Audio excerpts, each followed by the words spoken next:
is an Unspoiled Network podcast. This is Unspoiled, the book club, covering The Book Thief by Markus Zusak. In this book, Death tells us a really fucking sad story, which I guess that's probably the kind that Death is best at telling. Welcome to Unspoiled.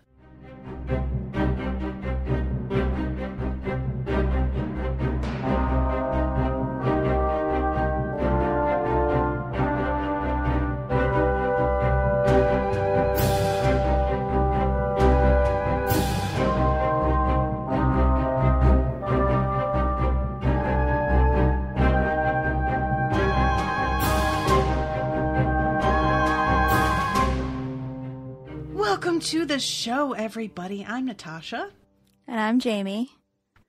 And yeah, this book was, all of the books this year have obviously been picked out by patrons. They have all voted on them, and I just assembled all those votes and figured out which was top. But this one was in the top 3 that people voted on.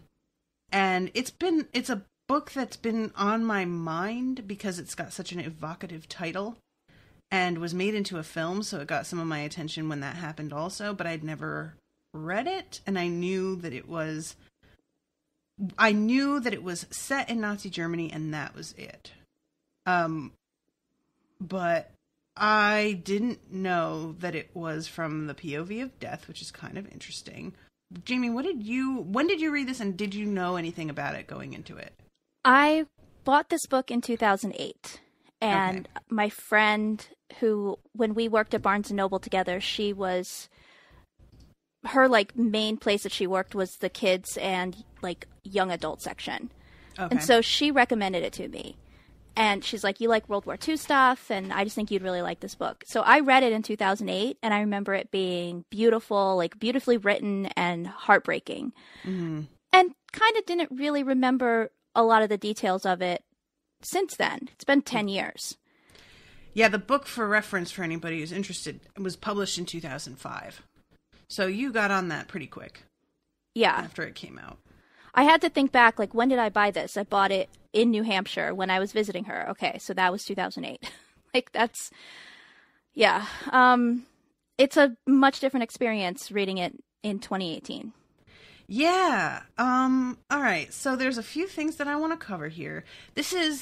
The story in this book, despite it being focused on the main character, Liesel, is kind of sprawling in a lot of ways. So there are going to be some things that I'm sure people listening will wish that we touched on that we will not get to.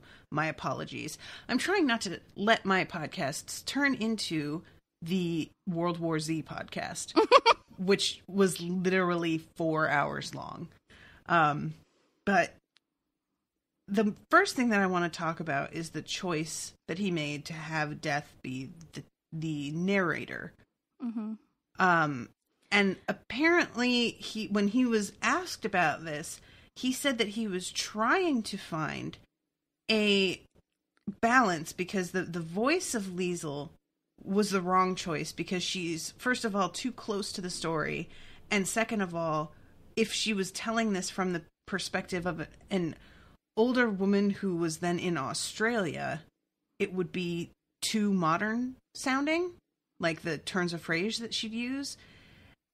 A third person narration was, he thought, too grim, which is kind of funny. Mm-hmm. And so he went with Death because Death is sort of what's the word? Disassociated? It's not the word I'm looking for, but it's close. Distant? Distant, I guess, yeah.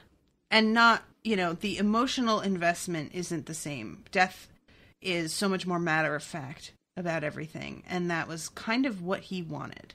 He felt like that would be more impact without the same, heaviness, which I think is smart. Mm-hmm.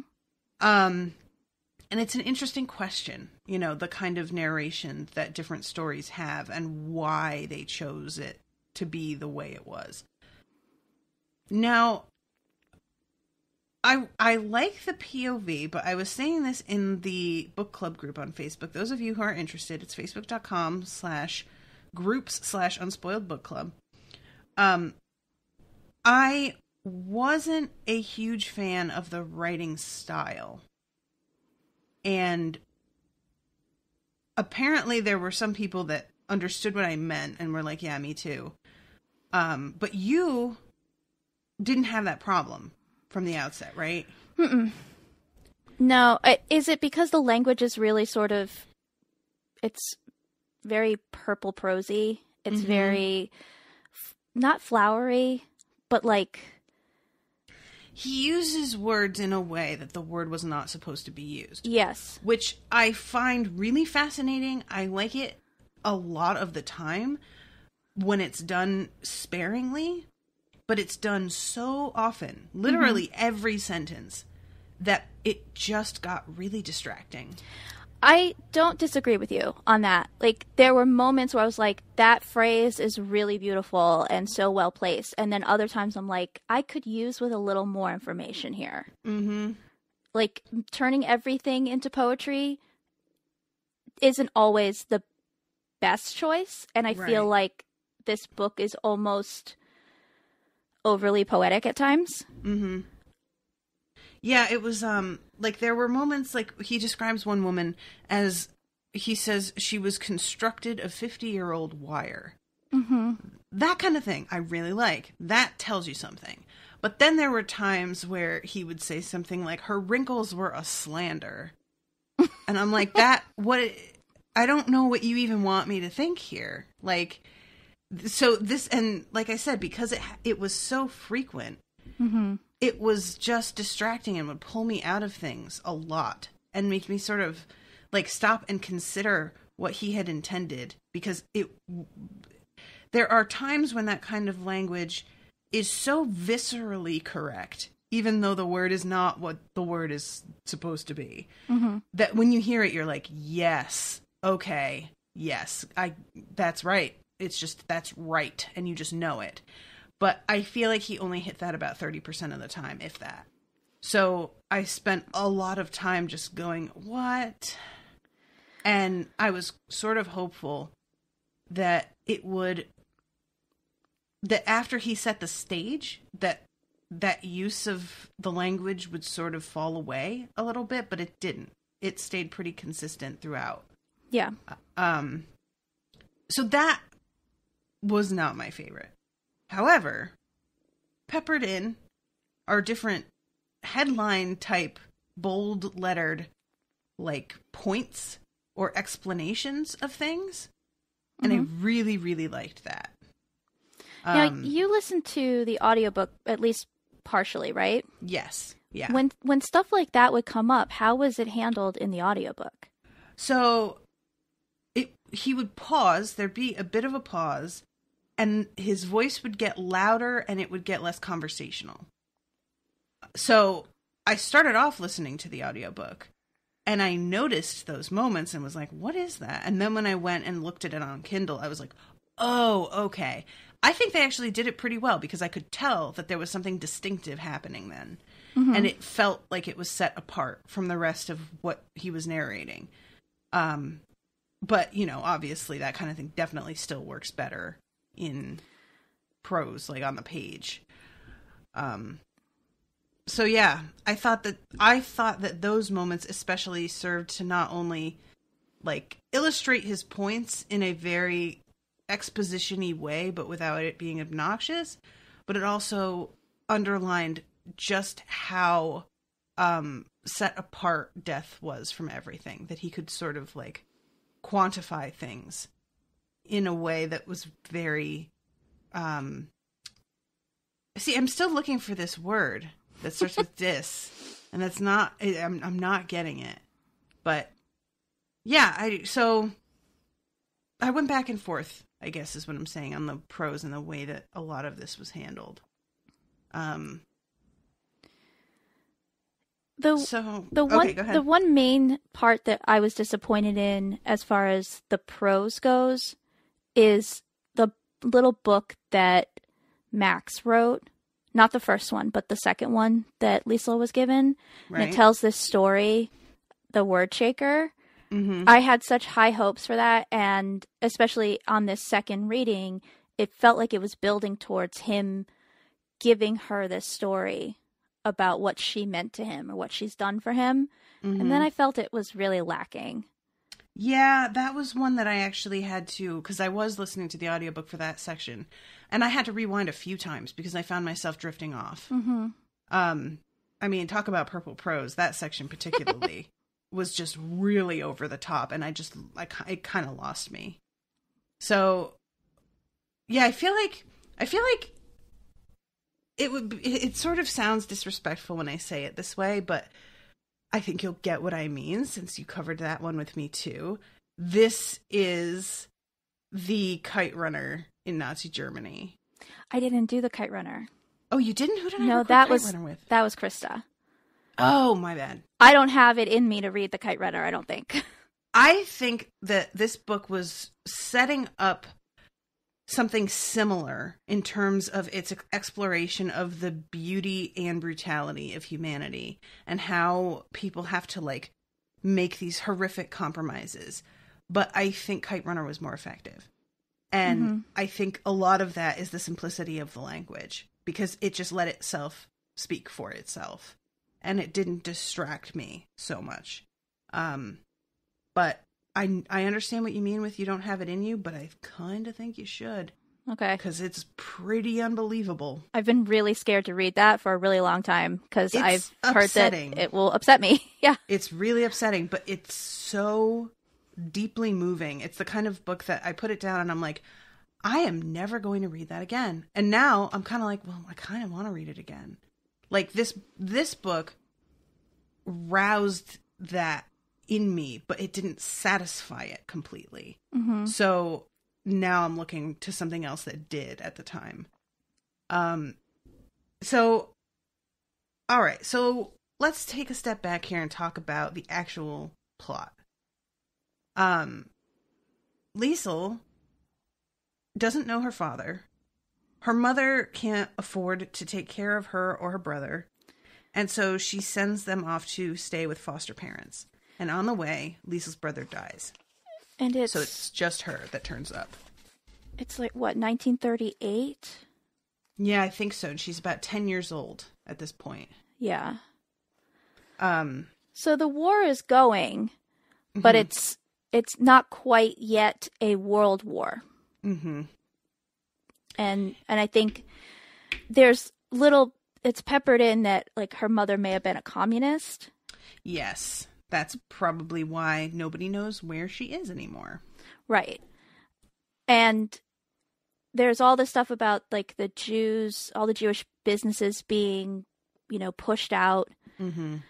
And later on, it'll get more into really what's going on with the Jews. But these early days, it's really unclear, especially to Liesl. She figures it out later. Mm-hmm. Like why her mother can't afford her and her brother. Yeah, so if anybody listening has like a book in mind that they think would be a really great starter to understanding the rise of Hitler and the beginnings of World War II and how this all, I mean, really, if I want to understand the beginnings, I have to read about World War I, I suppose. But if you guys have some interesting, like, nonfictions that you want to recommend to me, I'd be interested in checking some of them out because I realized as I was listening to this story and reading it that I don't know very much about actual Germany and Germans who were part of the Nazi Party at the time and what their lives were like while they were trying to just get along. I have been studying World War II for years. Okay. It's every time you think, okay, I've got a handle on this one part, you realize that it's like a Hydra. There are like 15 other branches of like, oh my God, where do I even start on that? Yeah. It's been staggering. And I started really teaching myself about this war because I didn't learn much about it in school. Both of my grandfathers served. My great uncle served. One grandfather was in the Pacific campaign. My other grandfather actually was in Nazi Germany. And neither of them would talk about it. Mm-hmm. So I wanted to know what they went through and what this war was about. I can tell you, I could give you some recommendations, but even I've been really reading about this war for probably 15 years. Mm-hmm. I still don't know even where to start. Like, here's a good starter pack. I could recommend here's an easy, simple coverage of World War II just to get you started. And then you'll find that one battle, there were all these other things that led to that. And here's why it went wrong, or here's why it went right. And when Krista and I were covering Band of Brothers, I did extra research and still learned things I had no idea about.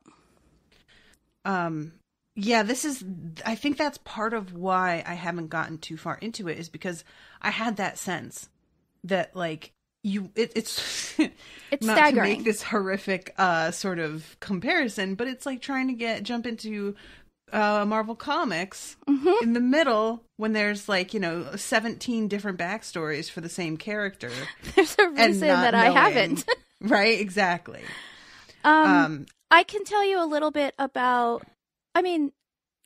here's, for example, while we were covering Band of Brothers, one of our Unspoiled listeners, Jill, who I'm sure you know, she contacted me and told me that her grandfather had served, and he didn't have a choice. She's from Germany. He was made into a Nazi soldier, and was all for it until he started fighting and realized, what am I doing? Mm-hmm. And so she let me give her a list of questions, and she talked to her grandfather for me, and he answered all of my questions, and she emailed them back to me. And that was the first time that I'd gotten the perspective from somebody who served on the German side. And they, a lot of times, just didn't really know what exactly was going on. A lot of soldiers on the German side didn't know that they were camps. Mm-hmm. They were a part of a machine, and they were not given a choice. You're 17, you're serving. And that was that. Yep. Yeah, that's something that I feel like is really common in the U.S. also. Mm-hmm. We're in this endless war right now. Mm-hmm. And I feel like even the people who are there fighting, if you asked them to explain some of the beginnings of how this, they wouldn't know. And what the ultimate goal is even feels so nebulous.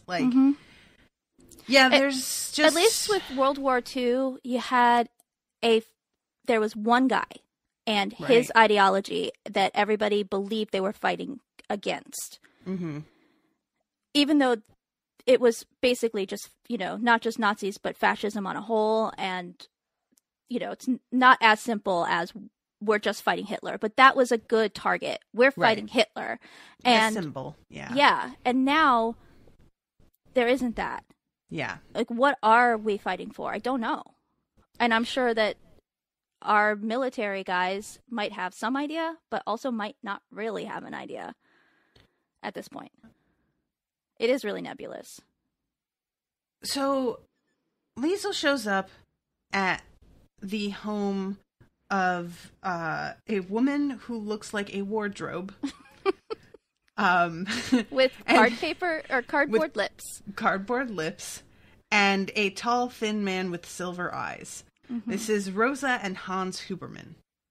Mm-hmm. And Rosa is really strict, swears a lot, and beats Liesl with a spoon, but she loves her, and she's a decent person, despite the child beating. Always calling her a pig. Yes. Hans is a really good-hearted, gentle person who painted the houses of one too many Jews and is basically is suspect now. And also because he didn't join the Nazi party. Well, that's what I was gonna he doesn't join it immediately, and also when he does put in his application, he immediately leaves from submitting his application finally and goes and paints over a slur that's been painted on a Jewish shopkeeper's front door. And then tries to turn around and be like, never mind, I can't join. And they're like, what? And he's realizes, like, as he says it, fuck, I shouldn't even have said anything. And he's like, never mind. But the fact that he took so long to apply, and then when he finally does apply, he immediately tries to take it back, is just not acceptable. And so they kind of have their eye on him. And he only winds up being approved later as a punishment, essentially. So Hans Huberman is just the like beating heart of the story, I feel like, in a lot of ways. Yeah. And he, spoiler alert, and his wife both wind up killed in an air raid at the end, and it's absolutely heart-wrenching. But he is the one who realizes, because Liesel's mother, you know, did the best she could, but she wasn't in a great position, and Liesel didn't have a father, so she was doing everything on her own. Liesel is way behind in school, and it's kind of a humiliation for her, because she gets put into a class with much younger children, and she finally, Hans realizes that there's something going on with her, and she had stolen the Gravedigger's Handbook, first book she steals in the story, and he finds it, asks her how much of it she can even read, and when he realizes it's almost none of it, he begins to teach her using the book that she stole. And this is really the spark for their relationship, and the fact that he taught her how to read is like one of the things that she thanks him for while she's like hugging his body at the end. And it's like, just, ugh. So that's main characters number 2 and 3. Then we have Rudi Steiner, who is Liesel's best friend. He is always hungry, loves to run, and is a pain in the ass. He's good in school, and he like just takes a shine to her right away and is always pestering for her to kiss him. Yep. But I like at one point that the narrator, Death, is like, I think he was actually a little afraid of her kiss, though, because he starts to like be like, he's still teasing her. Well, how about that kiss? But he doesn't like stick around to see what she says. It's almost like he's afraid that she might say yes at some point, and then it's like, you know what? Never mind. And he becomes her thieving partner. Yeah. Not just of books, though, because they start, like, they get in with a group of kids and steal apples from an orchard because everybody's starving because of the war and rationing. And I didn't know how bad it was in the German households where everything was supposedly rosy. Like, it's even more baffling to me. I can understand go along to get along, as much as I despise it, if things are good for you and just not good for the other guy. But things were not good for anybody. Well, not to be too political, as I know you've been accused of being. Lol. But if you look at some of the people in our country that support our current administration, they have nothing. They have nothing to gain by supporting this administration. And they do it anyway. Against their own best interests. The thing that I feel like that is something that feels like it's starting from a different place. Like, those are people who have nothing, and they're supporting somebody who is promising them everything. These are people who are told things are going to get better, and they're like, it's downsliding so hard, and yet they're still like, no, but it'll get better still. But it was. So I guess we have to wait for that part to start happening. They were also given a reason why things are so bad for you. It's the fault of the Jews. It's the fault of the artists, the gypsies, like all the people that Hitler was rounding up. He blamed all of Germany's problems on. So that all of these people also had somebody to blame their own problems on. Well, it's their fault. And once we get rid of them, we'll get our food back. We'll get our jobs back. It's propaganda. And they it's so baffling to me. Yeah. Well, yeah. You know, it's just, I can't wrap my head around believing that when all the evidence in front of you. Sure. You know, it's just, I can't do it. And there's like this, they're getting rations for coffee and for flour and everything. And it's just kind of hilarious that there's this like huge anti-communism, anti-socialism, but here, we'll give you each a certain amount of food every week. And I'm like, hey, you know what that is though, right? Just like, well, it was a Nazi socialist party. Yeah, I guess that's true. And all of their money was going towards military and not, you know, the people who weren't in the military at the time, or not the people not in the military. Just, it was going money, just like our current budget tends to lean heavily towards defense and everything else gets cut back. Mm-hmm. That's kind of the same thing, except with war, it's much easier to ration on top of it. So, yeah, this like, how bad it was for these families caught me by surprise. I didn't realize that people were on the verge of starvation all the time, even within the households that were supposedly on the right side of things at the time. And these were the poor people. Like, this Himmel Street is the poor section of this town. Mm-hmm. And then we see the mayor's mansion, and they don't seem to be lacking for food.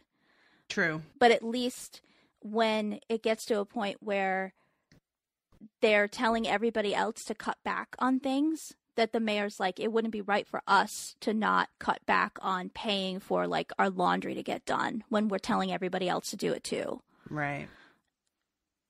Which I did, by the way, watch the movie version of this yesterday. It's garbage. And they, like, villainize the mayor in the movie, and I was like, well, that's not right. Like, he was smart about it, because he said, I can't do it if I'm telling you not to do it. So what not to sidetrack too much, let's keep this to like a minute and a half, but about the movie, how was it garbage? Did it oversimplify things, or? Yes, it very much oversimplified things. It cut out I knew it was going to cut out a lot of detail because it's a movie, but it just felt very flat. Like, there was no heart in it at all. Interesting. And even less explanation, when you can kind of read between the lines in the book and get what the author is trying to tell you. Mm-hmm. There was, like, none of that in the movie. It was just soulless. Interesting. And kind of poorly acted, with the exception of Jeffrey Rush, who is always pretty great. And even he was, like, kind of phoning it in. Yeah. Yeah, when I saw that he was like cast as Hans, I was kind of surprised, because he just doesn't feel like the right vibe. But yeah, that's too bad. Practically every book that I've covered for Unspoiled Book Club has a movie out. So I feel like at some point I should just have like a movie marathon day where I watch all the movies for all the books that I've covered. Well, sometimes the movie versions are pretty decent retelling or telling of a book. I would say, like, I rewatched Gone Girl before we did that podcast, and I was like, you know what? This actually is a good interpretation of that book. Yeah, it wasn't bad. Other ones, not so much. And I really would not... There's World War Z, which is unidentifiable as the same story. Not even the same thing. Makes me so mad. That would make a really good TV series. I've been saying that since I read the book. Every chapter should be an episode. Mm-hmm. And it would be incredible. And now they can't do it. They'd have to call it something else because stupid Brad Pitt made World War Z. All right. So Max Vandenberg is a Jew who is... We start off... He's staying with another family, hiding out until he gets, like, you know, somewhere that he can stay until they figure it out. He has a friend who is part of the Nazi party who's rounding up Jews and basically shows up and says, I've got papers for you. I can get you out, but it has to be now. Right. and he has to leave his family. Mm-hmm. And tries to be like, no, I'm not leaving without them. And there's this amazing, like, kind of internal monologue about how when his family insists that he goes, he feels relief, and then he's, like, sick with himself, that he feels relieved when he's doing something that he sees as being so cowardly and selfish. And that feeling of guilt continues with him living with the Hubermans, because he is putting them in danger every single second of the day. And that has been something that has occurred to me a few times, is just how horrific to be in the position where you are completely dependent on other people to keep you safe, and that not only are you dependent, but their safety is dependent on you not getting caught. Or them, like, the whole way it's wrapped up together is so, like, hideous. And I really deeply understood his guilt and finally deciding you've done enough when he has to leave, and just leaving. Because, I don't, like, I'm not saying that I would have done the same thing, because I'm a humongous coward. So I'm probably going to try and stay with the family. But I think I would be sick all the time over it. I don't know how you get by just sitting duck in a basement, knowing that these three people have essentially agreed to die for you by taking you in. A total stranger. You know, like... Yeah. Oh, God. I have to say, though, I wouldn't hesitate to do what they did if I were... Oh, no. Like, it's not even a question. Yeah, like, from their perspective, if I could not live with myself if I turned him away. Absolutely not. But it's so much... There's so much more comfort in feeling like I'm doing the right thing here than in being the person who's hiding. Oh, sure. You know, there's not a lot to say to make yourself feel like noble, hiding in a basement, putting other people at risk, even though this is not your fault. It's just how our brains work, at least how mine works. On a much, much, much, much smaller scale, I left LA and moved in with my family temporarily. Or that was, you know, the initial plan, that it wouldn't be for very long. So I could, like, figure out what I wanted to do, get back on my feet. And I had a hard time finding a job while I was living with them. And I felt guilty every day that I lived with them, because I'm an adult and you have to buy my food because I don't have a job. And that's nothing compared to being a Jew that somebody hides in a basement in Nazi Germany. Right. So, yeah, like, the guilt would be... Like, I think when he gets sick, which is partially because it's so cold down there, but you know, when you're just so overwhelmed with any kind of emotion, stress, it makes you sick. And I think that contributes to how sick he gets. Like, he kind of wants to die because that will relieve them of their burden. Yeah. Yeah, I mean, that's what, Hans says, because his wife is like, it started when winter started, and he says it started when the Fuhrer came up into power. That's when he started to get sick. So Max stays in their basement, and Liesel at first is just kind of trying to ignore that he's there, because the whole thing makes her really uncomfortable and nervous, because Hans has to sit her down and tell her, if you tell anybody, they will take us away. And you will never see us again.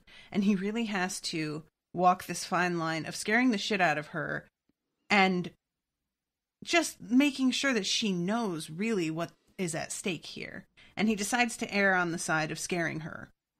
And she starts, like, sobbing and sort of avoids Max for a while, because it's just he's responsible for this risk that they're taking right now.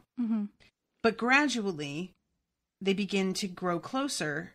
And she starts to read to him, and he writes her stories. He has a copy of Mein Kampf that he tears the pages out of and paints over them with white paint and lets them dry, and then writes a story in paint on those painted pages. I think And that's my favorite detail in the entire book. agreed. It's just the symbolism is so on point, and like one could say maybe it's a little heavy-handed, but I don't think so. I think it's good. And in the printed version of the book, and I don't know what it looks like on the Kindle version, he makes this first initial story, The Standover Man, for Liesel.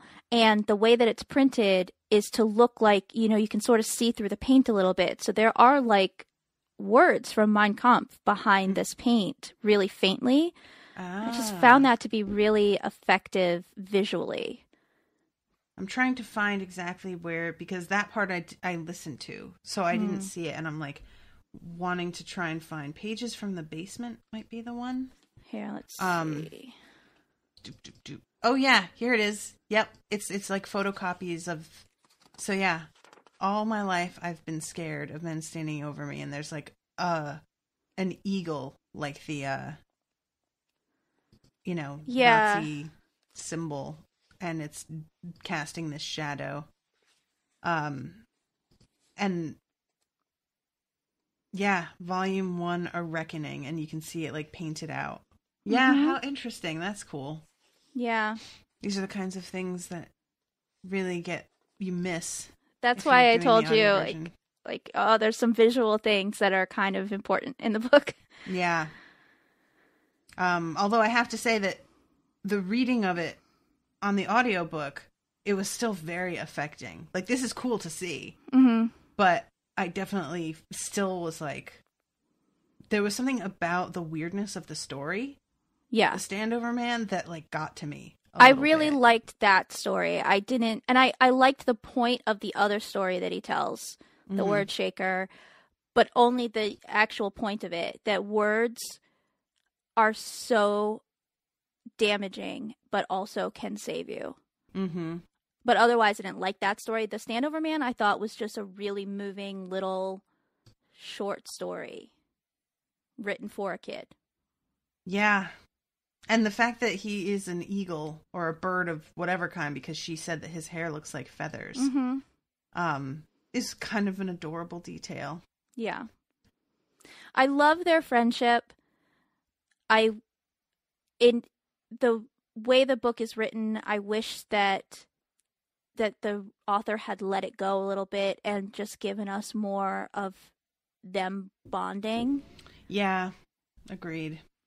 Because while Hans Huberman is the beating heart, the soul of the book, I think, is that friendship, what they learn from each other. And really what she learns from having someone like Max in her life. Because she's part of the Nazi youth. She has to be, just like Rudy. And, they're doing everything that they can to be indoctrinated in these groups. That's the whole point of them. And both she and Rudy independently are like, that's bullshit. Right. And for her, it's remembering the word communist and realizing that that's probably why her mom had to get rid of her. And then when Max comes to live with them and she realizes, like, this is just a person. And why do we have to hate him? Yeah, this what went on with Max was the thing that really I felt like the writing really shined.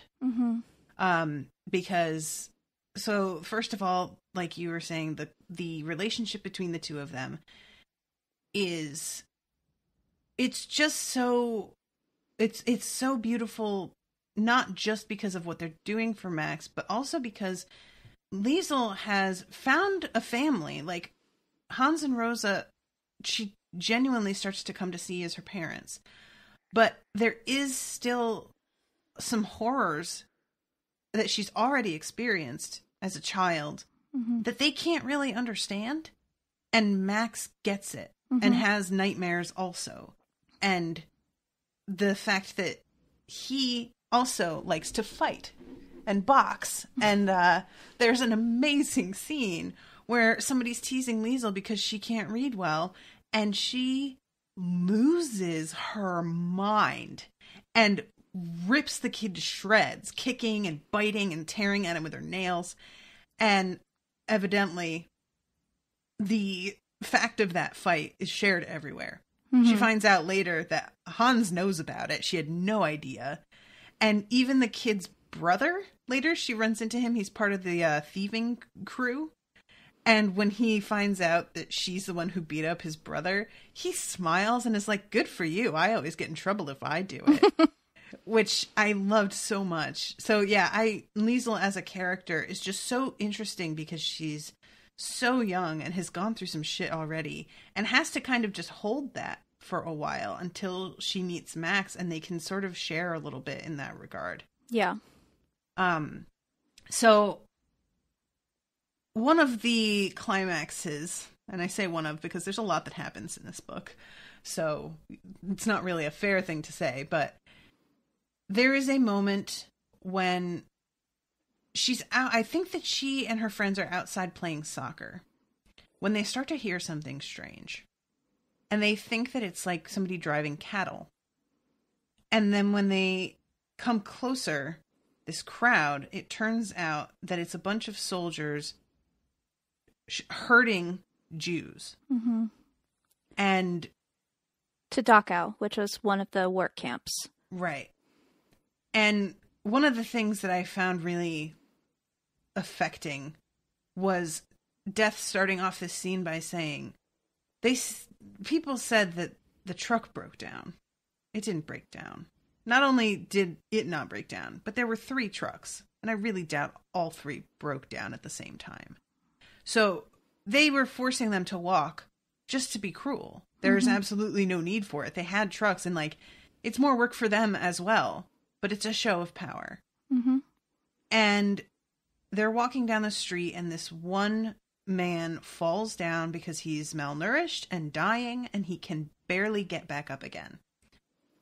And her father, Hans, does a kind-hearted and stupid thing where he puts out his hand to help the man up and give him some bread. And it leads to the man getting whipped, Hans getting whipped, and his sudden realization that by doing what he did, he has shown that he's a sympathizer, and they will search his house now. Yep. And he has to get rid of Max before they find him. And this is the thing. I found this to be one of the most heart-wrenchingly true sections of the book, which is he sends Max away for several days in anticipation of his home being searched, and they never come to search it. And holy shit, that fucked me up. Because of course you'd think that. Oh my God. Yeah. And of course you would tell this guy, you got to get out, buddy. I'm sorry, but... And you'd think you were doing the very right thing. And how he tells Max, meet me at this tree in 4 days, and I'll let you know if it's safe to come back. So not only do the Nazis not come and search his house, so there was no reason to send Max away, but when he goes to the tree in 4 days, there's just a note that Max left that says, you've done enough. And he has gone. And is out there, God knows where, on his own. And poor Hans has to live with knowing that he made 2 horrible mistakes. Helping somebody out and having a moment of kind-heartedness, which put somebody else completely at risk. And then making someone leave for what he thinks is his own good, and it turned out to be completely unnecessary. And the regret eats him alive. He isn't playing his accordion. He isn't eating. He can't. He's just consumed with his mistake. Well, what we didn't talk about yet was why Max is brought to Hans's house, why he's sent there. Right. And it's because when Hans was in World War I, Max's father essentially saved his life and died. Mm-hmm. And so Hans made a promise to this man's wife that if you ever need anything, I owe you. Mm-hmm. And when all of this comes up, he was sort of preparing himself like, they were Jews. There's a chance that they may need our help. Right. And that's why they weren't surprised when Max showed up on their door, but also why he went out and bought the copy of Mein Kampf and put his house key in it and sent it off to Stuttgart where Max lived and had him come to him because he knew, like, this is my moment. This is the promise I made. I need to save this man's son. Mm-hmm. So then he sends him away, still thinking, I'm doing this for your own good. I don't want them to kill you. They don't come looking. And so it's like, I failed on so many levels because now I've broken the promise I made too. I did not save this man's son. I sent him out there to die for nothing. Yep. And I just, like, understand so much why Max decided you've done enough. Oh, sure. But it's just so, like, he could have gone back. It could have been okay. You know? Although, in the grand scheme, I guess it wouldn't have been okay. Because if he were in the basement at the end when there was the air raid, they would have found him. Yeah. But, anyway. So, that's what's going on with Max and Hans. And Rosa is like, she is such a harsh woman, but she, like, so understands why he did what he did. And is also experiencing a ton of grief about this guy being gone. Like, the whole thing is, I really enjoy her character of being somebody who swears and, like, beats people and is so intimidating, but also really, in the end, deeply good-hearted. Yeah, and she doesn't question any decision that Hans has made about bringing this boy into their house. She immediately is like, I need to get some food in you. We're going to split our food 4 ways. It's fine. We'll make it work. And then when Max starts getting sick, she's like, he can't be down there. It's too cold. He needs to be in front of the fire. Like, she's huge-hearted. She just hides it. Yeah. And that makes it more effective. And is also a thing I didn't like about the movie. Because they show less of that side of her, which I thought was really disappointing.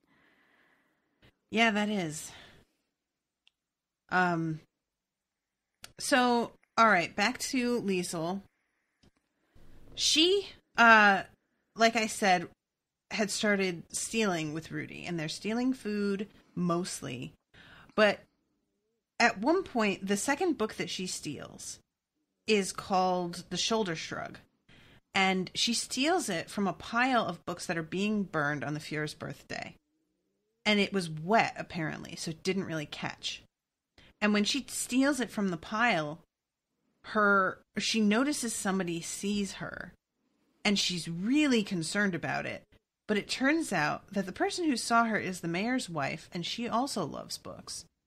And when she sees Liesel steal this book, she decides to share her own personal library with Liesel, and even tries to get her to take the books with her, but Liesel prefers to leave the books at their house and just come there and read them while she's there.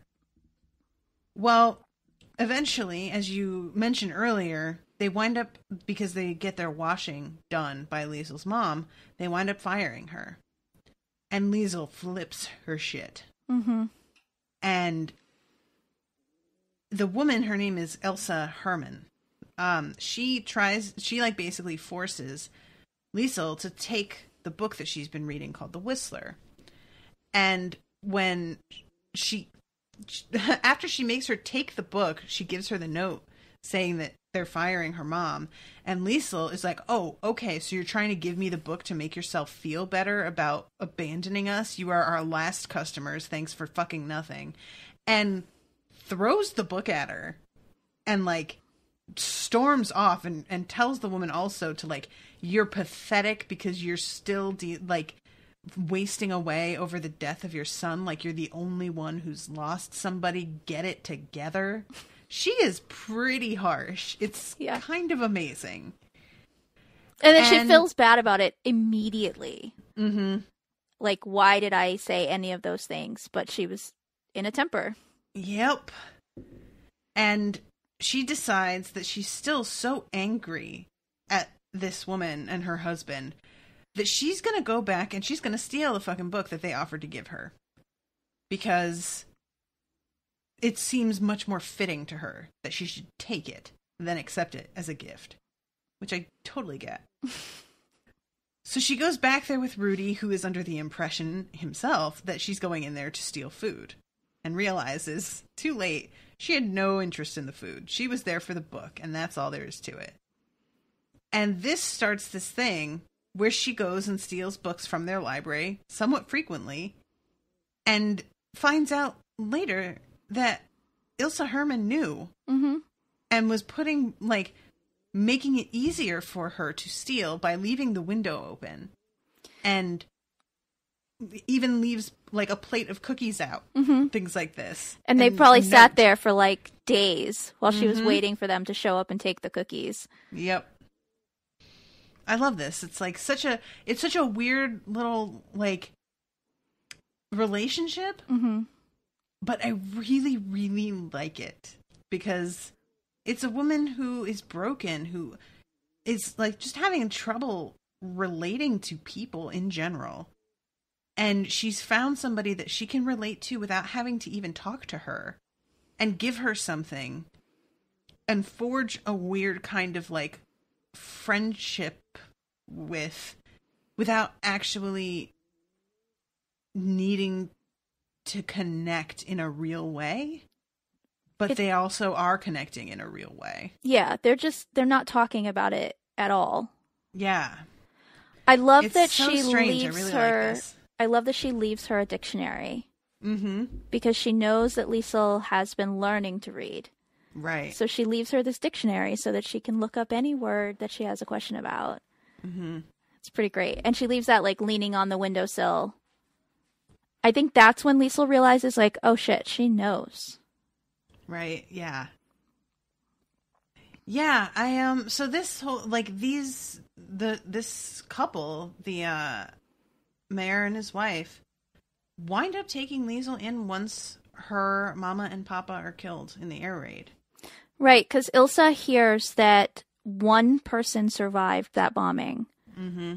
And that it was a little girl, and she rushes to the police station to see who it is, and when she sees that it's Liesl, there's just no question. You'll come with us. I can't imagine being the sole survivor of an entire street of people that were all my, like, family, basically. I know. I'd really rather die. I really would. I don't, like, cowardly as that is, all right, fine, I'm a coward. I don't know how you ever recover from that. No. I wouldn't want to be close to anybody. Like, the fact that she moves on and marries and has children, I'm just like, God bless you for having the optimism, because I frankly don't think I could muster it after that. Well, there's something that a lot of soldiers say post-war, that, you know, part of the reason they can't talk about it is because nobody would understand. Mm-hmm. And they have survivor's guilt. And almost any soldier that you talk to, whether it's from World War II or the current wars, if they had friends die, they don't understand why it was them and not me. Mm-hmm. And it's something that they just can't get over or have a hard time getting over. Survivor's guilt is, like, I can't fathom it because I've never had it happen. But as somebody who's empathetic, I can look at it and be like, yeah, I don't know how you get over that. I just, like, the depth of unfairness combined with the feeling of pressure that, I guess I was saved for a reason. Now I fucking have to figure out what that is, you know, like. Yeah, I don't know. Nope, no thank you. I deal with the feeling of weird, vague pressure enough to not have that on my shoulders. Holy shit. So there's a lot of, like, other small stories within the book. There's, you know, the story Hans finally, when he gets admitted to the party, it's as a punishment for sympathizing with the Jew in the parade. Mm-hmm. And he is forced to go to war, as is Rudy's father, Alex Steiner, because the Nazis come to his door telling him that they want to recruit his son to this special school because he's really athletic and smart. And he won't let them take his son. So they're like, fine, we'll take you, old man. Mm-hmm. And puts them both, Alex and Hans, into some of the worst jobs that there is. Alex is like, at least, I think he's a tailor, right? So like, yeah, what he winds up doing is something similar to that with dealing with uniforms and stuff. So it's not horrible. Hans is actually collecting the bodies from raids. So that's pretty fucking terrible. Yeah. And there's a man who does not like him, and he winds up like forcing Hans to give up his seat on a bus. It's their transport truck. Their truck, right? Yeah. And he winds up getting killed. So he like basically Hans keeps escaping death. Death mentions that a few times, that really he should have been mine a couple times.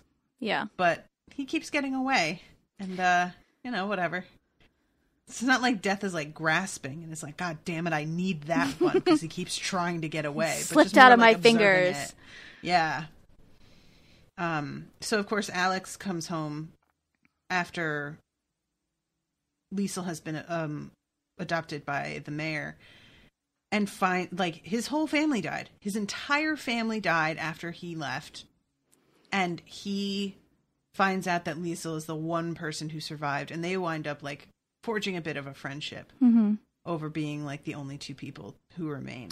And then he has this added guilt of, if I had just let Rudy go to that school, he would have survived and I would be dead. Mm-hmm. But he didn't want his 14-year-old son to have to go fight in a war. Yep. Which, like, I totally get what he means, but there is not a guarantee that he would have survived either. Well, and true. He'd have to suffer with his entire family dying. So, there's lots of great choices here. There's no like happy outcome to that conundrum. Yep. And there's a lot of like little snapshots of different weird relationships and people. There's one of the worst ones is Frau Diller, who owns a candy shop. And she is, in quotes, patriotic. You have to say Heil Hitler as soon as you enter or you will not be served. And she's also just mean and nasty. Yeah, she's just a really mean, strict, rule-following person. And so she pops up a few times. There's Hans Huberman Jr., who is the son of Rosa and Hans and is a devout Nazi. Mm-hmm. And basically storms out after calling his father a coward, and we never see him again after that moment because he's so dedicated to this cause that the fact that his parents are not is enough for him to sever ties with them forever. Yeah, he like goes and joins the army and is sent to Stalingrad. Mm-hmm. And probably died. You know what? Good. Get out. I hate him. And they have a daughter too, but she's like nothing. No, that's the wife of Hans Jr. No, they have a daughter, Trudy. I thought that was Hans's wife. No, because she comes and stays with them separately. And they have to consider whether they're going to tell her about Max. And they decide not to. Huh. Yeah. I'm looking at, I looked up the characters on Spark Notes. And it's Trudy Huberman, Rosa and Hans's daughter. Okay, I completely read that wrong. I just assumed she was Hans Jr.'s wife. And like she came by at Christmas because it was Christmas and family. Gotcha.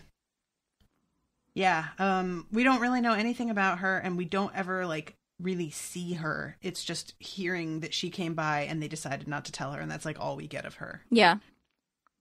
And I do really like the little bits about sealing with the crew. Arthur Berg is the one that's first leading the crew, and he's really fair and generous, and, like, wants to keep everybody happy and knows that this is about survival for everybody. This isn't just for funsies. But there is another guy who comes in after because Arthur winds up moving away. And this guy's name is Victor Schemmel. And Victor is a sadist and really, he's just a fucking bully. Yeah. And he kind of ruins the whole thing. Like, they had a good thing going. And he just, like, got high on his own shit and completely ruins he gets in, like, a confrontation with Rudy, like, twice, because Rudy turns and spits after Victor, like, lets him walk away. And Victor tells him, you'll pay for that at some later date, is the way that he says it, which is so ice cold to me. And so he runs into Rudy finally in the street, and he's the one that cuts off all of his hair, right? With the knife. Yeah. Yeah. That was a pretty rough one. Poor Rudy. He really went through the ringer a couple times. Oh, Rudy. Between that and the Hitler Youth, the guy who was running that, whose Franz. name I don't remember. Franz something. And he, like, really dislikes Rudy because he's a smart ass. Well, because he'll ask Rudy what the Fuhrer's birthday is, and Rudy will always say a different date just because he knows it pisses him off. Mm-hmm.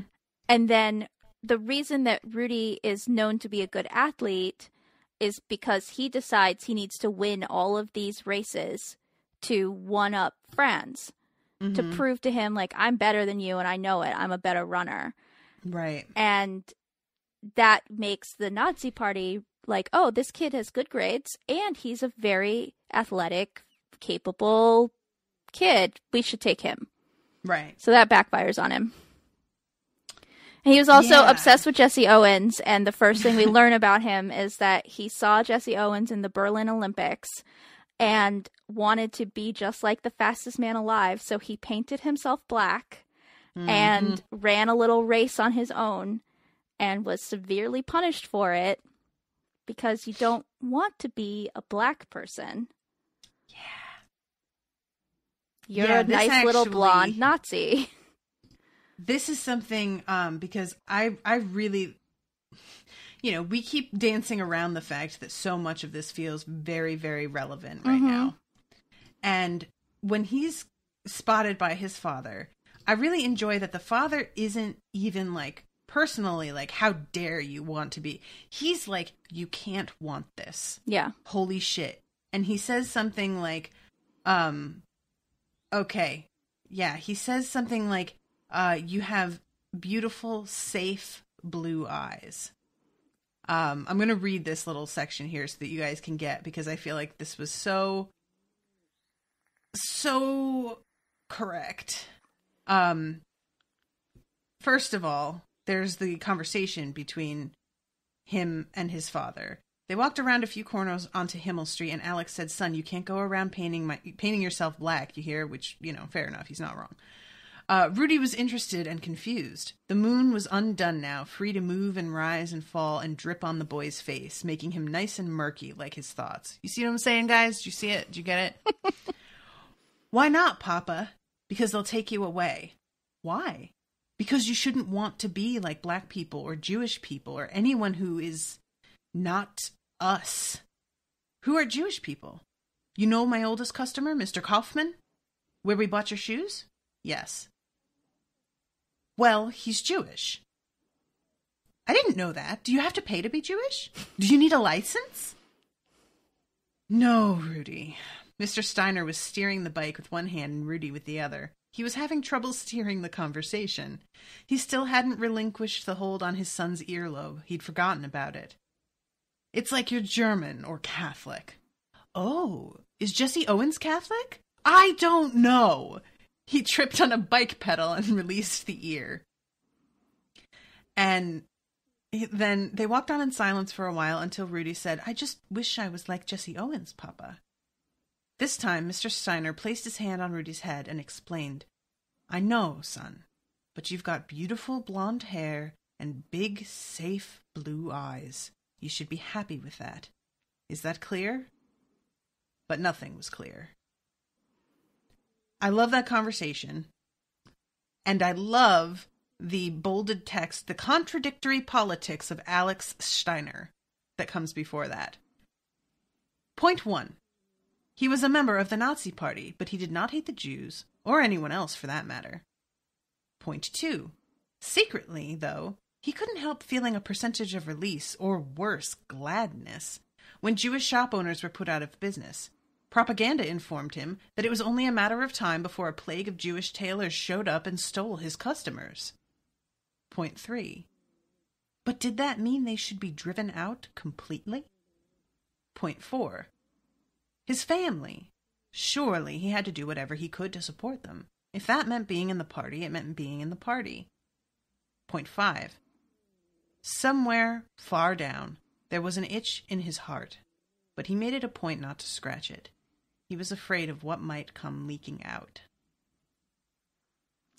Honestly, I feel like that's my favorite part of the whole book, that whole thing.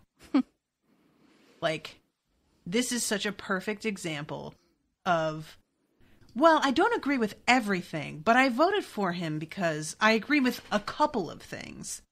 I don't hate black people. I don't hate Muslims, but secretly I am super worried that Mexicans are going to steal my jobs. So, gotta do what you gotta do to take care of your family. Am I right? Yeah. And it's like, on the one hand, despicable, and on the other hand, you see what's happening throughout the book to people who aren't being careful. Yep. And so, what is better? To live as a careful person who is tolerating what's happening, or to die with a clear conscience? I don't know. It's an impossible choice. Is it an impossible choice? I don't know. Because since we're living in a time now that I never thought I would have to answer these questions for myself, seems like a pretty simple answer for me. I do not agree with this. I will not stand for it.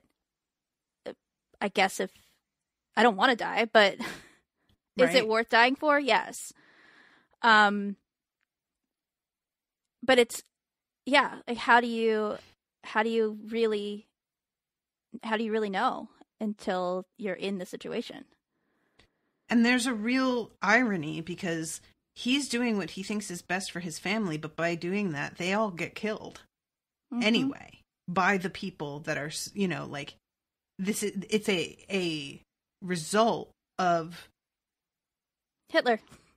Yeah, of supporting the person that's supposedly going to care for them. So it's just like he certainly reaps a punishment for this that is so much harsher than anything I think he could have imagined. And yet you get it. You do get it on a level. It's very understandable.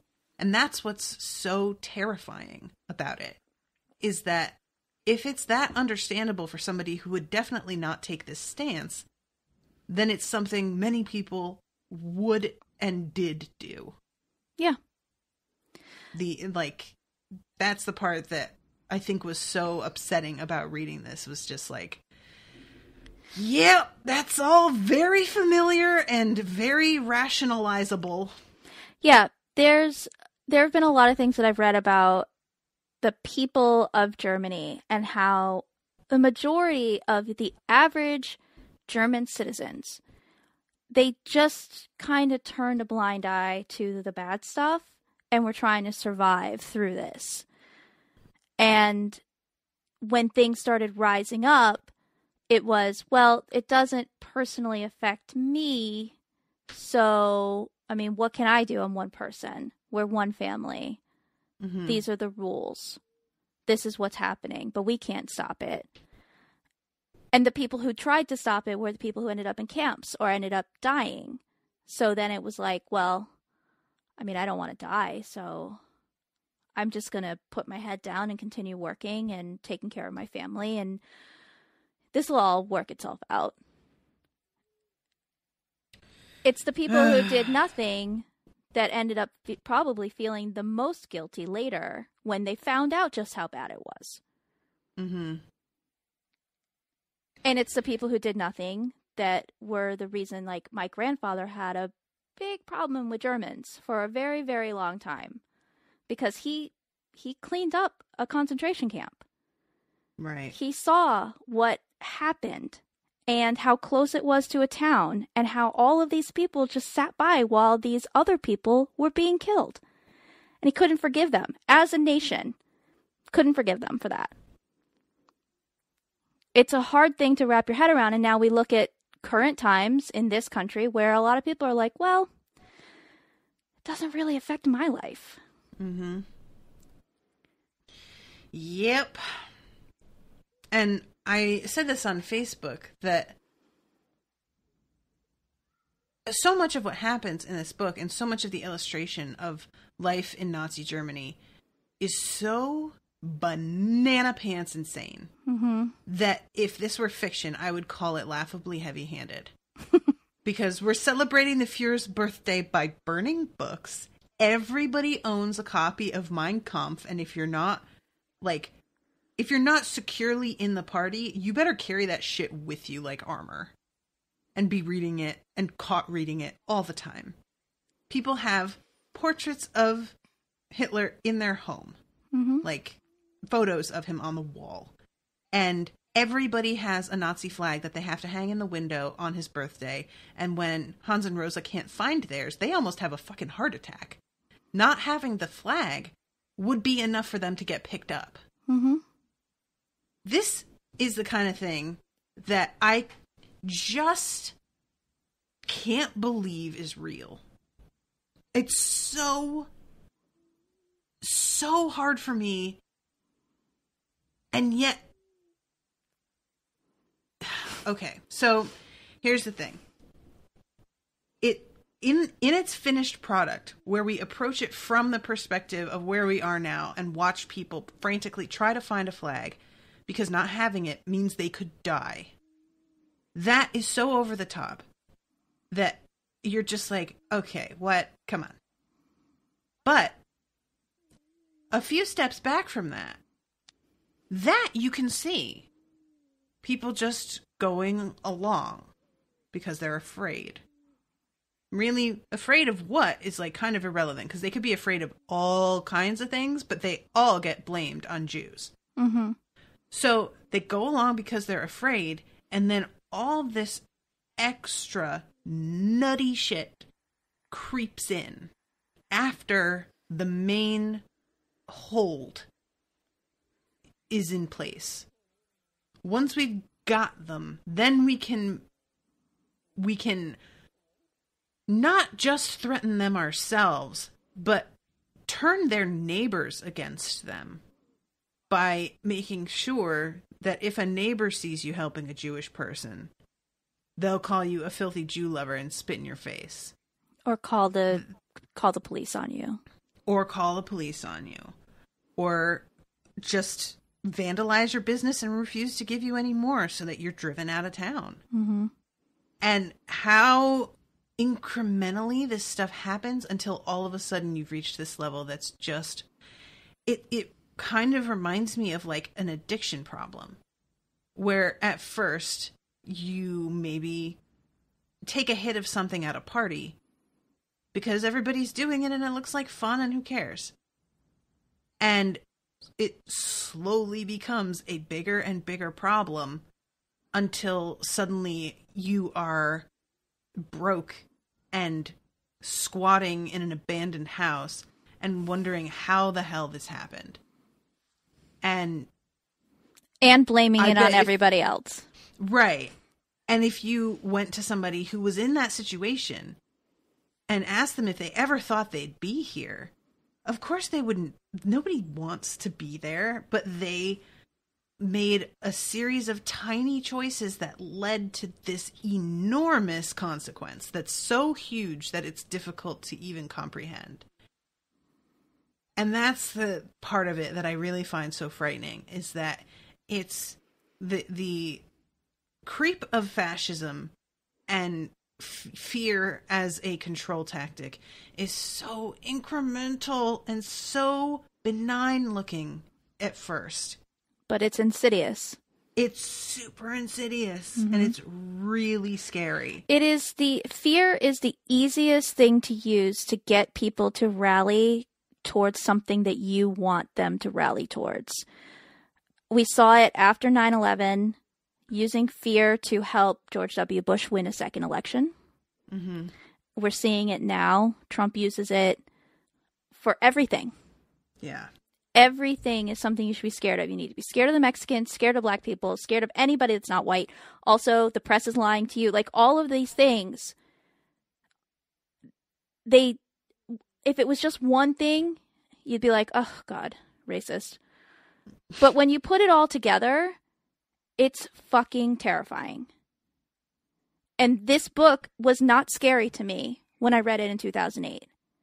And reading it the last couple of weeks, and I've done it little by little, it's terrifying. Because there's whole passages in here where I'm like, oh yeah, when was this book written again? Not this year? Great. Right. Yeah, this is just something that I feel when you try and compare what's going on in our country with the rise of Hitler and Nazism, those words are so loaded. Hitler and Nazis are cartoons now. Mm-hmm. We do not see them as a real event and real people, and it's a science fiction story to many of us. It doesn't seem real, and it seems like such an example of the worst of humanity that we all can easily distance ourselves from it and just be like, well, that's just, the world went nuts for a while there. That's not going to happen again. Right. The world is nuts all the time. We just only really notice World War II specifically because it was white people and it was Europe. But shit like this is going on in a few different areas of the world that are just not deemed as valuable, and so we let it slide. So the idea that, like, this was an aberration in human empathy and behavior is so untrue. So deeply false. And the fact that we view it and treat it like it's an aberration and not something that can happen again is in itself the hugest danger of all. Mm-hmm. Because we aren't afraid of it happening again, because we are so confident that we couldn't possibly make that kind of mistake. Right. It couldn't happen again because back then they didn't have the internet. Mm-hmm. News didn't travel as fast. The Nazi party was able to hide these camps from even their own people. So it was a rumor, and that's it until the camps were discovered. Mm-hmm. Well, oh shit, that's real? Like, people didn't know it was happening. That couldn't happen now because we've got cameras everywhere, right? Except that it is, I mean, on a level, maybe not necessarily concentration camps, but if you look at, hundreds of girls being kidnapped and put into, like, sex slavery by, what is it, Boko Haram? Like, yeah. That's happening. Why aren't we doing anything? I don't know, because they're not white, I guess. It's ridiculous. But yeah, it happens. Until it happens to white people here, people in America aren't going to care. Mm-hmm. Because the people that are being targeted currently in our country are not affluent necessarily and not white, there's a bunch of white people that are just going to sit back and be like, well, it doesn't affect me, right? The thing that always gets me too is that people are like, well, they didn't know about the camps. So, and I'm like, they saw people being driven out and led away and never to be seen again. Even if they didn't know about the camps, I assumed that these people were being murdered. Right. They were, holy shit. Nobody was 100% unaware of what was going on. Maybe they didn't know the extremes of it, but you're right. They did know that Jews were being rounded up and taken somewhere. Yep. They knew it was happening in places like Warsaw. And they knew what was going on in Russia, where I believe Stalin, slaughtered millions of his own people. Yep. People will just let things go because it's not me. My family's okay. I feel bad, I guess, but can I do? Yeah. That's really what it comes down to with a lot of this, is a feeling of, well, what can I do? And that's the part that I find the most difficult to answer, because truly, not a lot. Yeah. You can help somebody like Max. That's the most you can do, is hide somebody and use your own privilege to shield them. And that's not a guarantee that what you do will work. Right.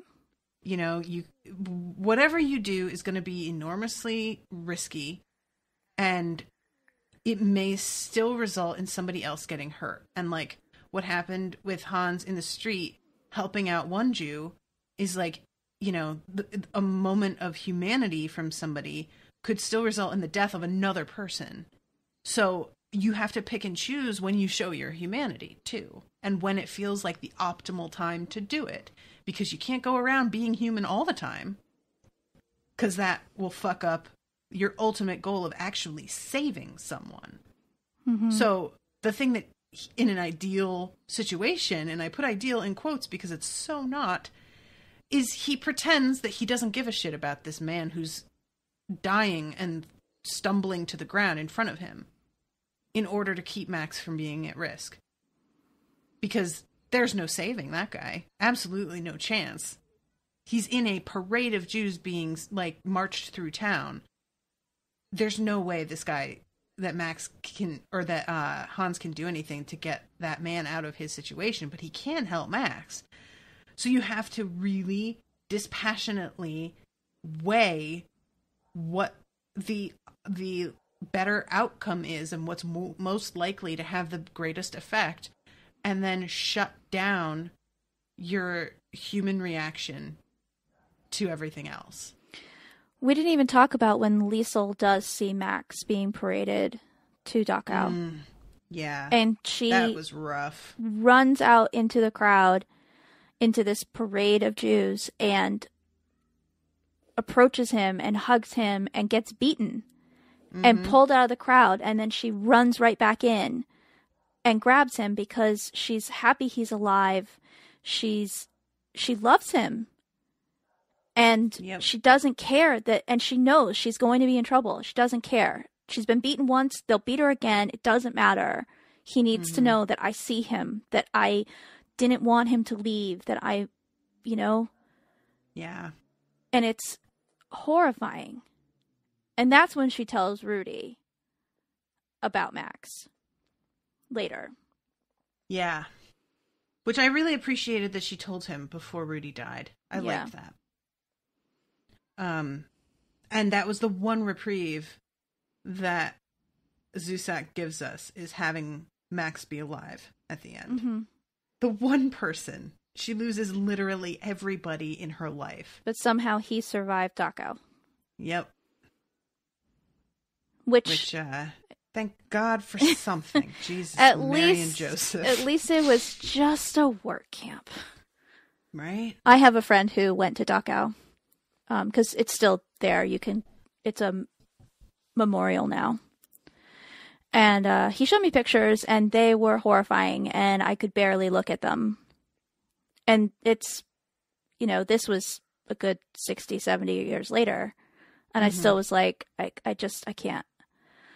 I cannot wrap my head around this kind of hate. I can't wrap my head around most kinds of hate. And as somebody who is Jewish, it's very hard. Yeah. My brain, like, and something that a lot of people, I think, and including myself, didn't know, like, I looked this up. Between 1933 and 1945, Nazi Germany and its allies established more than 40,000 camps and incarceration sites. Mm-hmm. So we all, like, in school, we're often told about, you know, some of the worst, the death camps. We're told about Auschwitz. Really. Right. Auschwitz is the main one. Mm-hmm. But so it's sort of like this assumption that we make that there were like a couple big ones and everybody got sort of funneled into them. Not true. They were everywhere. Mm-hmm. Everywhere. Which is part of why I think so many people are unwilling to believe that more didn't know about them. Because there were 40,000. Yeah, and they weren't like concentrated in Germany, and honestly, I think the majority of them were not in Germany at all. Yeah, it says Germany and its allies. Yeah, so yeah, I think that Hitler deliberately had them set up outside of Germany, most of them, to kind of keep. I don't know why. Maybe he was trying to keep Germany like pure. I don't know. Mm-hmm. But Dachau is. Hold on, I'm sorry. My cat is. Are you okay? She is like coughing. You okay? Got a hairball. Dachau, Buchenwald, Sachsenhausen were all located in Germany. Okay. Okay. Because I know my friend, when he went to Dachau, he was staying in Austria, but took a little day trip and went to Dachau. I just couldn't remember if that one was actually in Germany or in Austria. Yeah. Yeah, it's just the sheer scale of this. It's like really hard to comprehend. Yeah. I did look up whether Molking was a real town in Germany. It's not. Okay. But there's one called Olking, Olching, which happens to be next to the Dachau concentration camp. So most likely what Zusak based his little town on. That town did not get bombed, but I looked up whether Munich had been bombed, because that's like the big town that they're sort of an offshoot of. Mm-hmm. And it was, but not until 1944. And between the RAF and the U.S. Air Force, they basically destroyed 50% of Munich and killed a lot of civilians. I thought I had a stat. But yeah, it was something like 40,000 civilians got killed in those bombings. Jesus Christ. That's another thing, is that I always forget how much bombings happened in cities. And that was something that as a kid I found difficult to understand when I was reading like the C.S. Lewis series. Mm-hmm. Because there's one point where the kids are like sent away because of the bombings and sent to the country. And I was just like, wait, what? They did that a lot in England because London was being bombed a lot. Mm-hmm. But the northern England, I don't think was being bombed. That Hitler really did target London. He was trying to destroy it. But yeah, you think about like a movie like Saving Private Ryan is a really good depiction of going into a town and it just being like mostly rubble. Mm-hmm.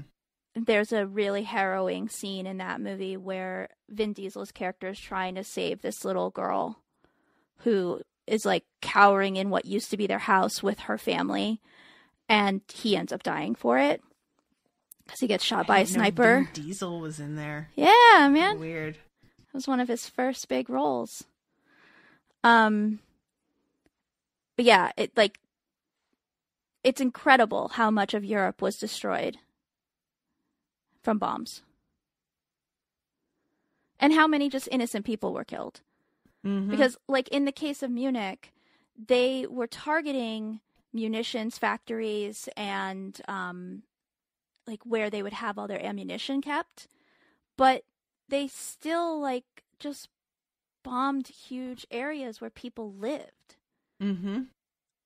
So they would do these air raids the German people would try to save their people. I'm sure the air raids also in London, whatever, you see the planes coming and they would set off the sirens. But what if you didn't hear it? What if you didn't get out in time? Yeah. What if it was the middle of the night and everyone was asleep? And you had in the story wrong information, and they weren't expected to be there because they read their map wrong, which is what happens in the book. And probably happened. Yeah. Yeah, it's horrible. I really, like I said, I appreciate the reprieve of having Max be alive at the end. Mm-hmm. I do wish I knew more about what happened to him after. Yeah. Because it kind of like, it's like, oh, they fell to the floor laughing. And then we move on to 50 years later with her family and her, living in Australia. And I was like, wait. Right. Did she marry Max? On. Like, what? Yeah, there's definitely a vibe like that could have been what happened. She's considerably younger than Max, but nevertheless, like, if he wound up sticking around and she grew up, who knows? Sure. But there's nothing further said about him, and I was just really dying for some more of that, and I didn't get it, and I felt a little cheated. Yeah.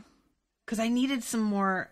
There is so much time spent on her finding the bodies of her parents and of Rudy after the bombing. Mm-hmm. And the moment of finding out that Max is still alive is like a sentence. Yeah. And it's like, come on, you need to balance this out a little bit more for me, please. But no. Yeah, I couldn't remember if this book had a happy ending or not, because I remembered that there was a bombing at the end, and I couldn't remember if she died.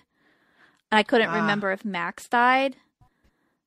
I just remember being very, sad at the end of this book. Yeah, and the way that he has Death narrating it, Death says that Rudy dies in a bombing very early on in the book. Mm-hmm.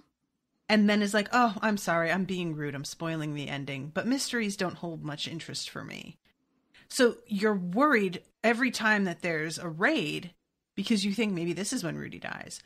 But it turns out everybody dies. Yeah. And Death does not mention that. Death just mentions Rudy and sort of makes you feel like, well, when it comes, I'll be ready for it. And you're wrong. You're very wrong about that. You will not be ready for it. The scale of it or any of it. Yeah. Ugh. That was just rude, to be honest. How dare you? First of all, how dare you? Second of all, how dare you? Exactly. So there's at the end of my copy, there's a little Q&A with Zusak. Ooh, and I'm sorry that they didn't put that into the audiobook because they did that with a Stephen King book. But so tell me all about it. First, I know that he based a lot of these stories on stories from his own family because I think his father was Austrian and his mother was German and grew up during the war. So it actually doesn't go into any of that, which I meant to look that up because his name is Zusak. I'm pretty sure he's Jewish. Mm-hmm. He says that he'd heard about cities on fire, teenagers who were whipped for giving starving Jewish people bread on their way to concentration camps, and people huddled in bomb shelters. But he also had a story of a book thief set in his hometown of Sydney, and he just brought the two together when he realized the importance of words in Nazi Germany. Mm-hmm. I thought of Hitler destroying people with words, and now I had a girl who was stealing them back as she reads books to the young Jewish man in her basement and calming people down in bomb shelters. Mm-hmm. So I thought that was interesting. Yeah, and the painting over of Mein Kampf. Yeah. He also said, death is ever present during war, so he was the perfect choice to narrate the book Thief. At first, though, Death was too mean. He was supercilious and enjoying his work too much. He'd say extremely creepy things and delight in all the souls he was picking up. And the book just wasn't working. So I went to a first-person narration, a simple third-person narration, and 6 months later, I came back to Death, but this time Death was to be exhausted from his eternal existence and his job. Yeah, that was something that we didn't really touch on, but how tired he was. as he narrated. I really enjoyed that aspect of it, that he was just like, yeah, this was a really busy decade for me, and I am ready for it to be over. Yeah. He says that Rudy is his favorite character, but people will tell him it's that theirs is Hans Huberman or Max or the mayor's wife or even Rosa. Mm-hmm. I could see that.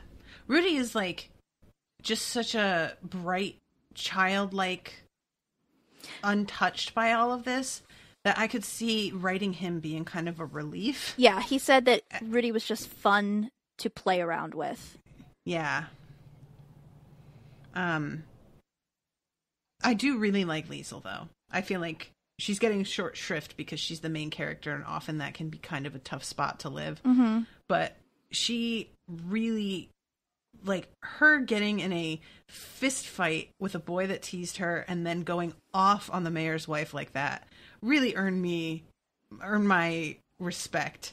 Yeah. Even though they were both bad decisions in a lot of ways. She's got some guts and some anger issues and some rage, like the moment where she says, "I hate the Führer," and Hans has to slap her. Mm-hmm. Like, I appreciated that she is not so foolish as to have it spelled out for her that the Führer is why her mother's not around anymore. She finally, like, puts it together on her own, despite them trying to keep it from her. Mm-hmm. There were a lot of things with Liesel that I really appreciated as being a little unexpected bursts of personality. Yeah, she feels real. Mm-hmm. Like, she behaves the way a real kid would. Even in, like, the flowery way that she's written sometimes. It's still, like, she's a kid who's hungry and is obsessed with learning how to read. Like, books are her safe place. And it gives her a thrill. And they don't hide from that in the book. That right. She gets really excited about the idea of stealing. Mm-hmm.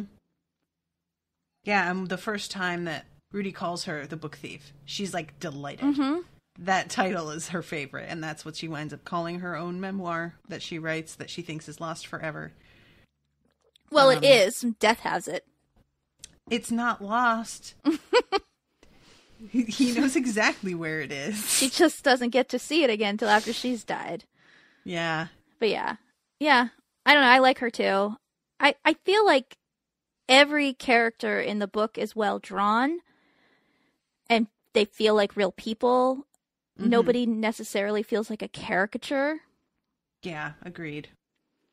It's just sometimes you kind of don't realize it because the writing is so, like, you know, face made of wire, wardrobe, body. Oh my God, guys. Some of it is really just something. Rudy's lemon hair. I'm trying to find another spot because I could, like, almost pick any moment. Once the ironing was delivered, they made their way back to the Amper River, which flanked the town. It worked its way past, pointing in the direction of Dachau, the concentration camp. There was a wooden planked bridge. They sat maybe 30 meters down it in the grass, writing with words and reading them aloud. And when darkness was near, Hans pulled out the accordion. Papa's face. It traveled and wondered, but it disclosed no answers. Not yet. And for now, there was only the one as far as Lisa was concerned, and she was enjoying it. She closed her eyes, and her ears held the notes. I liked that. There are moments like that where I think it works. Mm-hmm. You know, her ears held the notes, or her eyes gripped him. Things like that feel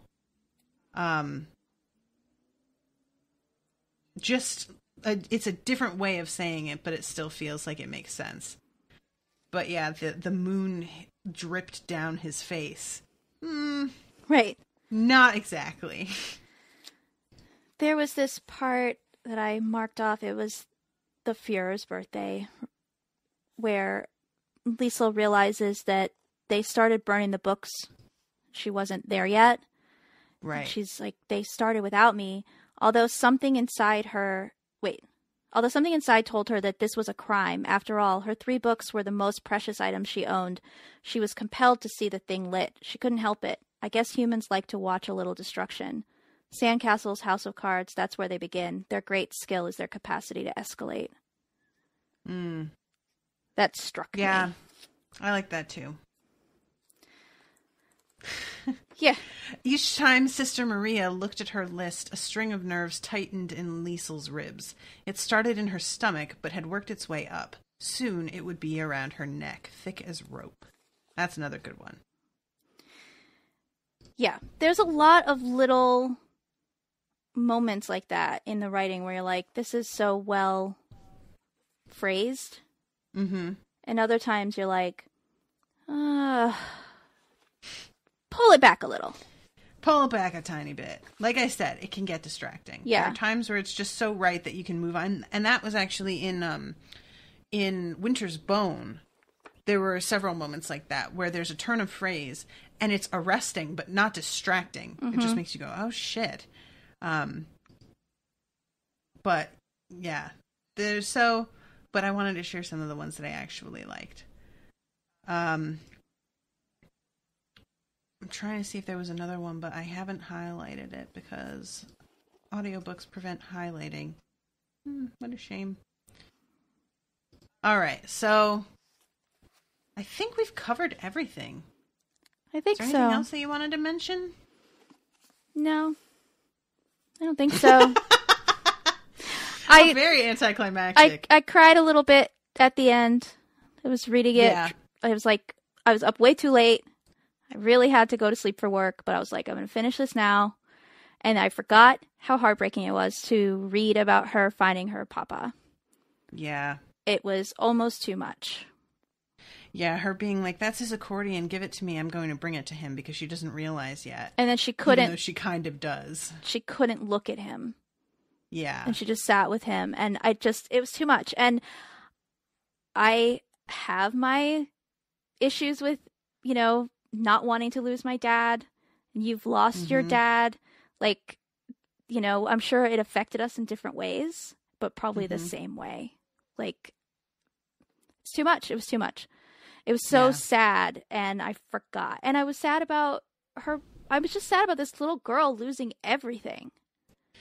That's the main thing, is that, like, she loses every single person in one fell swoop after having lost her mother and her brother already.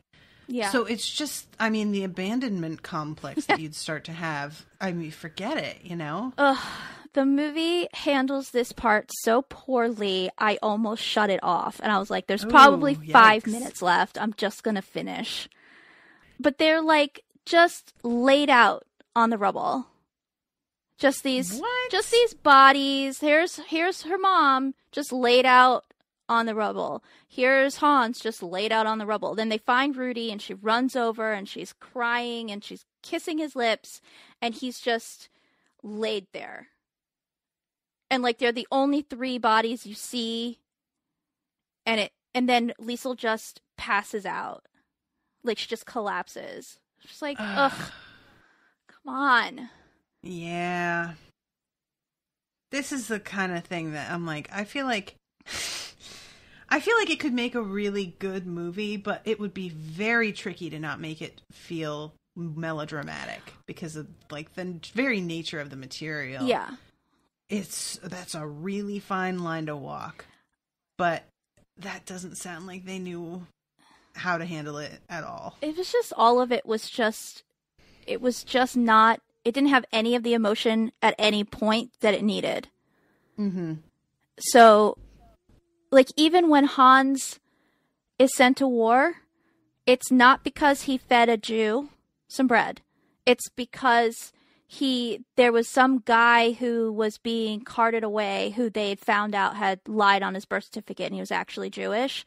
And he went and was like, no, he's lived here forever. We all know him. Why are you doing this? So it's the same sort of thing where he was standing up for a Jewish person. Mm-hmm. But then But there wasn't the same like personal risk that he knew he was taking in the moment. Right. And there was none of that like, oh fuck, what did I do? Well, Right. Max, now you need to go. I can't even remember why Max left in the movie because there was no emotional impact to it. There was no emotional impact to anything. You know what we didn't talk about, and I'm mad at myself, is the moment where they're searching people's basements to find out where would make a good bomb shelter. That's why Max leaves in the movie. Oh, okay. Because they come and they search the basement, and he realizes this is going to be too risky. I need to go. Which I felt like the tension in that scene in the book was so fucking... I couldn't handle it. That was... And there are a few, like, kind of misleading comments that Death makes in narrating that makes you think that Max is going to get caught here. And it was just the dread that they build from Liesl trying to find, as soon as she sees them going from door to door, trying to figure out a way to get home to warn them, and then having to fake an injury, but then one of the officers wants to help her, and she's like, fuck! And then finally getting home, and they're figuring out what to do when they're knocking on the door. Like, they thought that they had a couple minutes, and they did not. They had 10 seconds from when Liesl tells them, and Max is just downstairs when Hans comes to the door and goes, they're coming downstairs, hide. And that's as much as he's able to do. Right. To hide this dude.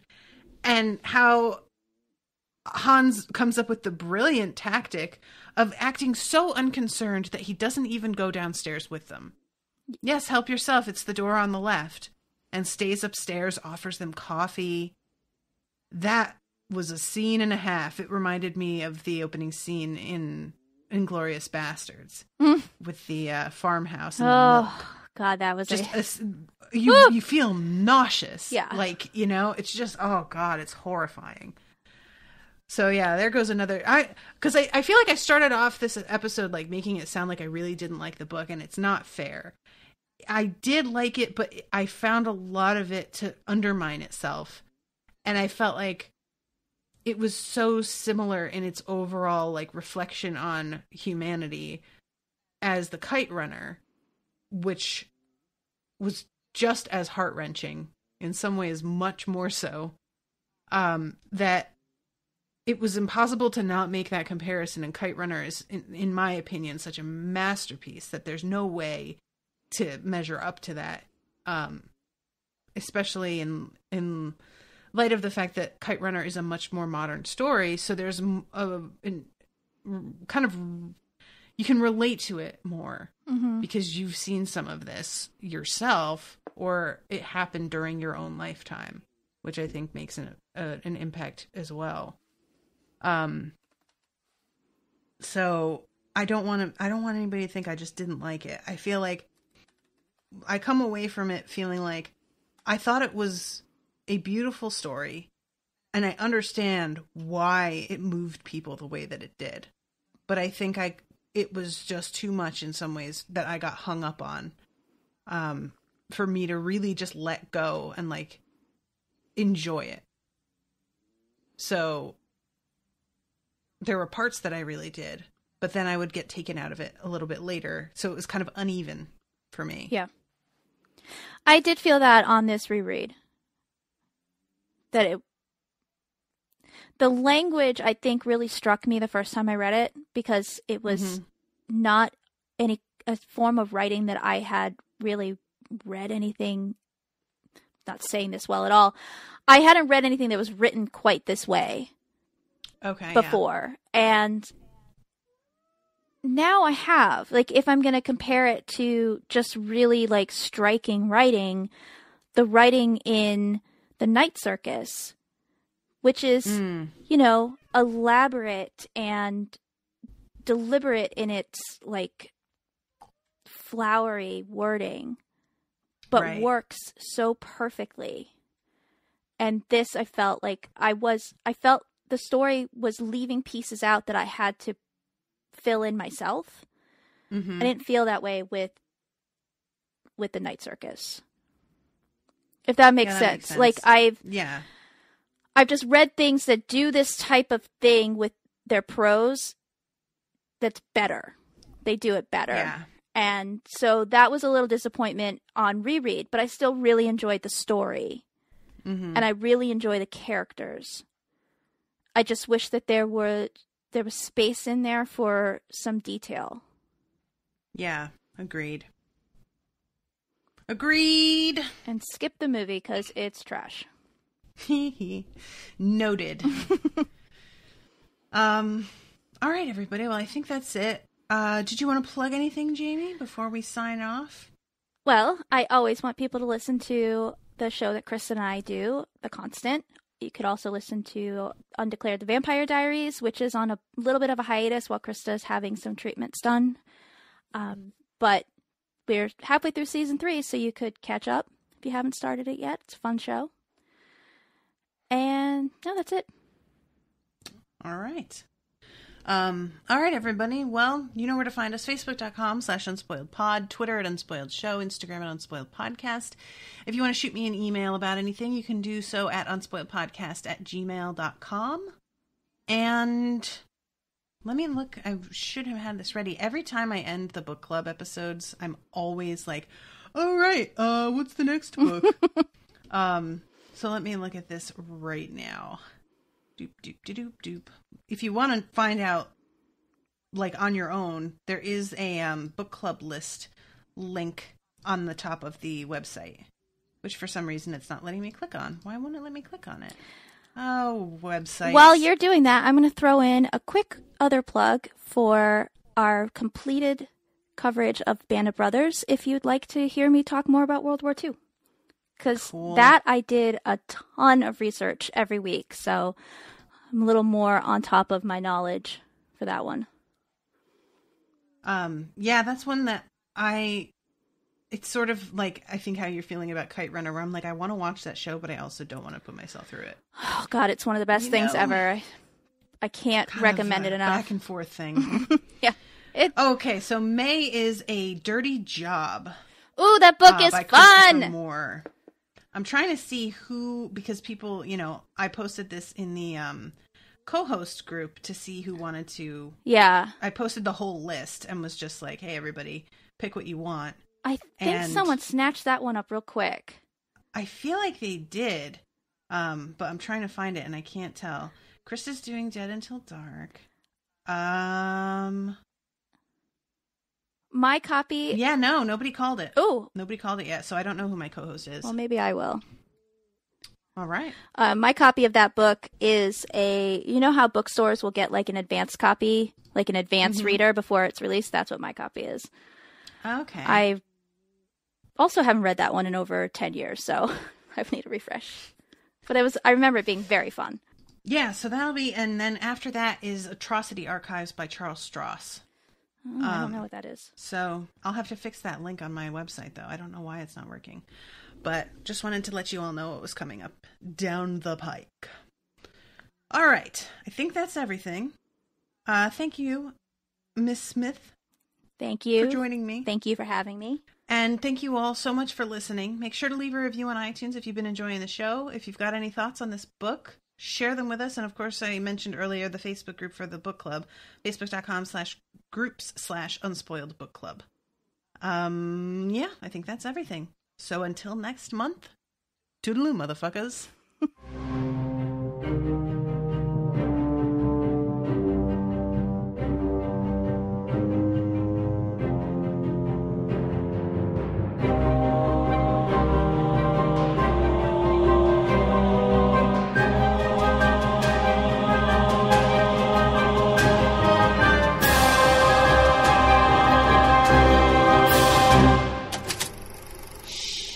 That was an Unspoiled Network podcast.